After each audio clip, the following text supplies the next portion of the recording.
وصلوا الشباب خلاص، وهذا الجبل فوق. ها كيف يا شباب؟ مو طبيعي فوق ترى. ما في مشكلة. فوق عاد لو كنت بتطلع اطلع. أنا في طريق الصعود إلى الجبل، لكن ما أدري إيش أحس. دائما آخذ سكرين معايا، ما أدري عشان أبرد ولا إيش الهرجة. هذا كشافي في كل رحلة آخذه معايا، جدا رائع. وهذا السكين عشان الحيوانات المفترسة بس، لا حد يفهم غلط، ترى ما في بطيخ فوق. شوفوا نص الجبل الشفت، شايفين؟ بسم الله الرحمن الرحيم، بسم الله الرحمن. أنا واصل نص الجبل إلى الآن، بس الصراحة شوف التعب، شوف التعب. أوه والله تعب. أنا واصل نص الجبل إلى الآن، بس الصراحة شوف التعب، شوف التعب. والله تعب. أنا الآن في منتصف الجبل ولله الحمد، بس الصراحة أنا حاسس إن في أحد يلحقني. بسم الله الرحمن الرحيم، بسم الله الرحمن الرحيم. من جد يا جماعة الخير قاعد أسمع صوت أطفال، أنتوا سامعين؟ وفي طلاسم على الجبل.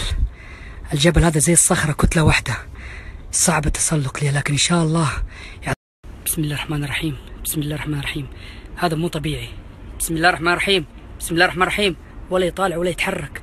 بسم الله الرحمن الرحيم. تحرك. بسم الله. أنا دخلت المغارة يا ناس، سامعين الصوت؟ سامعين؟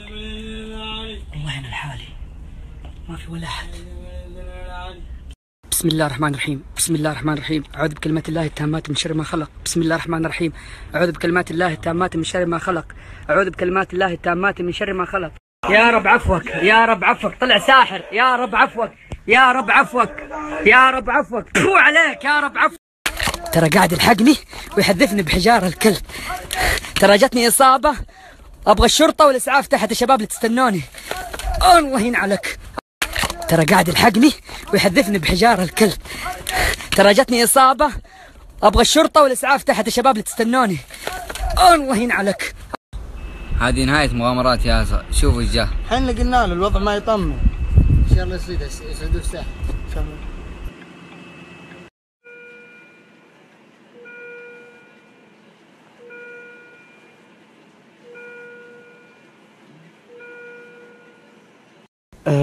ما ادري ايش اقول، بس الحمد لله انا وصلت البيت الحين، ومره تعبان، لازم انام، لكن حنزل لكم فيديو الان مره فرحني. عيون ياسر تم قبض على الساحر، شايفينه؟